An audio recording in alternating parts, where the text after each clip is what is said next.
unang question, okay?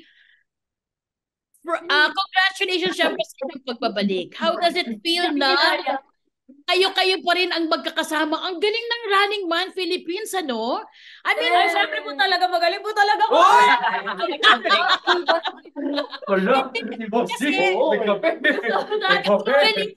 galing ng Running Man Philippines kasi kayo-kayo pa rin na magkakasama. Sa lahat ng reality show, hindi nagpapalit. So, ang galing na kayo yung nag-umpisa, tapos every season, kayo pa rin yung makikita. So, tapos saan ang pakiramdam nun? Panibagong season, tapos nadagdagan pa kayo. So, guys, sige, Kokoy muna siguro. Ayun, syempre, sobrang saya at shoutout muna kay Ruro na syempre, susunod na season, makakasama din natin. Ayun, sobrang thankful ako na nung una, sobrang dream come true para sa akin to. Kung sinabi nga ni Kap, once in a lifetime nga. Lagi kaya kami nabubudol eh. Deserve nga namin yung mga binibili namin. Pero twice in a lifetime na to, ha? Season Twice in a lifetime. Sa ngayon, wala pa akong bibili ngayon. Pero yung kasama ko sa dulo, mamaya magkikwento eh. O yan. Isunod natin siya kung ganon. Yung mo lang na naman. natin. Boy. Kasi nakakatuwa kasi yung totoo niya, nakakatuwa yung mga fans. Sila talaga yung ano niyan. Pero magastos talaga. Masaya mag-skydiving dito, no? Yung bank account natin, skydiving. Anyways, bago kami maggastos-gastusang usapan. Pasalamat po na talaga sa lahat ng fans kasi hindi mangyayari ito kung hindi dahil sa kanila, sa init ng suporta nila. Actually, ang tagal na nga ng walang Running Man na hindi kami tumakbo. Isang taon? Nagantay sila talaga. No, nagantay sila. Talagang may dumadaan pa sa mga feed namin, yung mga fans ng Running Man na namimiss talaga kami. At malaking tulong yung manifestation nila na makabalik ulit at makatakbo ulit para sa winter naman. At Oo thank nga you sa lahat ng fans. Actually, ibang challenge yung winter, ano? Pero mamaya pag-uusapan natin yun kung talagang bang actual na kung gaano kakapal yung yelo. Yun Ngayon na po kaya. Ngayon na po kaya. Nagigigil. Sige, pwede din. Joke lang po. Joke lang po. Joke lang. Hindi, tama ka naman, Buboy. Actually, pwede naman natin pag-usapan na kasi baka makalimutan na mamaya. Ikaw na kaya mag-host dito, Buboy. Sige, ikaw na. Sige na. Oh, yung camera, nagagalaw. Naalala ko si Ben. Ikaw na lang. Naalala. Uy, pero grabe, diba? Yung, I mean, kasi ako, nanggaling ako sa Survivor Philippines, yung isang buong season na yon, yun lang yun eh. Pero kayo, dahil nakulit kayo, siguro ibang, baka mas matindi yung paghahandaan nyo ngayon. Tapos, ngayon kasi mas kilala nyo na yung isa't isa. So, alam nyo na kung sino yung, kung paano yung atake ninyo sa bawat isa. Yung kung sino yung mas alam mong mas kakampihan mo, kung sino yung iiwasan. Yung ganon, parang feeling ko, Tawag si Angel Guardian. Di tayo na kasi kumpulan. Kasi po nagbago na po lahat kami. Opo, Yung ako. isa lang po hindi. Sino? mas bumait ba? Mas, Ako lang. Ubod ng gulang. Basta ako. Hindi. Boy na Ako ako. next taping, promise. Wala nang gulang. wow, oo nga.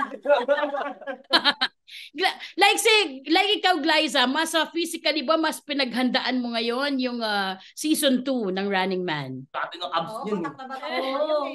Hindi po talaga may iwasan na na hindi Magka-abs. maganda. Na hindi maganda kasi even here, kakagaling ka lang natin ng gym, di ba? Talagang naghahanda pa rin kami even habang nandito kami. Kasi mahirap magkasakit po, Ate May, di ba? Ang lamig na ng panahon, tapos physical pa yung ginagawa namin.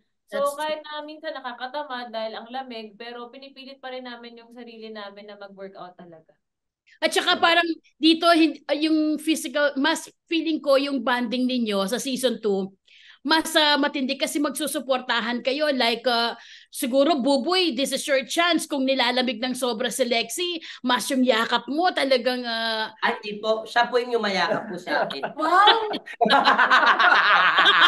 Uy, parang nag-disagree si Buboy, nag-disagree si Lexi. Alam nyo, walang talaga kailangan talaga ng yakapan dito. Kasi pag kami lang din talaga nagyakapan, nagkakadal-kadal kami, dikit-dikita ng ganyan. Penguin, yung ganon, dikit-dikit para kahit paano. may init pa rin. Kasi sobrang lamig po talaga. As in, Yes. para kang nasa freezer tapos bawal mong i-adjust. Para kang isda. Ice cream. Grabe talaga. Meron pa kami mga ginawang mission na dapat abangan nila at sobrang lupit. Sobrang lupit. Wow. So, ibig sabihin, madami na kayong na-shoot ever since na dumating kayo. Opo. First day po. Meron na kami kagad challenge. Oo. Mission. O kaya tinatawag na Dojun. Doon, challenge. Dojun. Gosh. So, yan ang mga bagong aabangan. Si Miguel, papaano nyo siya winelcome kasi siya yung pinakahuli na dumating di ba? Siya nga po Pinuli po nila ako. Hindi, actually, tinabihan namin siya. Tinabihan namin siya matulog. Pinatanggal namin yung jacket niya, pinagbuhat ng tubig, pinagpapang doon sa buhangin. Yung topless namin sa snow. Ano to? Initiation agad? Initiation? Brutal. Initiation po. Oo. Kasi talaga. Pero Miguel, hindi ka naman nahirapan mag-adjust. Although magkakatrabaho kayo sa mga maraming shows, Miguel, ito kasi iba naman iba yung gagawin ninyo. Hindi ka ba nag-adjust sa pakikisama sa kanila muna before yung talagang actual challenge na gagawin nyo or yung taping? Very welcoming nga po sila sa akin Parang pag may joke ako na corny, sinusuporta nila. Na-appreciate ko naman. Hindi lang kami sanay. Hindi corny yun. Tapos ang maganda doon, after nung pagkalapag nila, diretso agad kami sa challenges. So medyo na-test din agad yung chemistry namin. Kaya unexpected talaga lahat. Oo, kaya nga. That's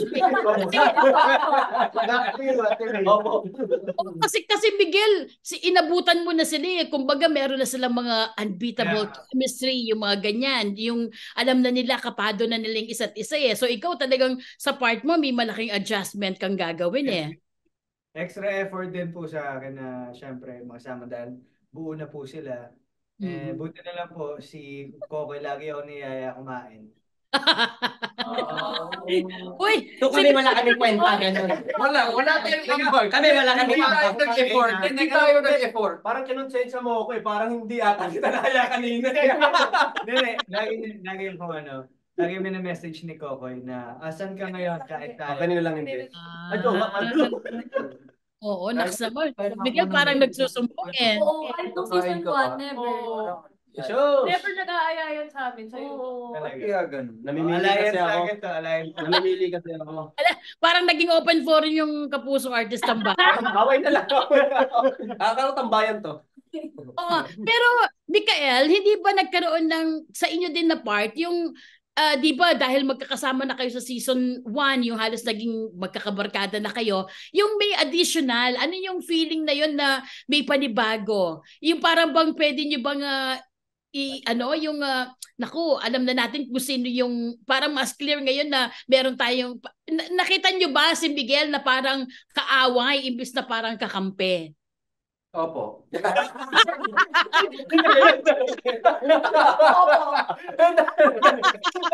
Hindi ko nasa siya Ay, Miguel, totoo yung sagot mo, ha? Yung ano talaga, yung totoo dyan, na ako personally nakakatuwa nga na andito si Miguel and hindi talaga namin alam na siya yung mga kasama namin up until the last minute. Really?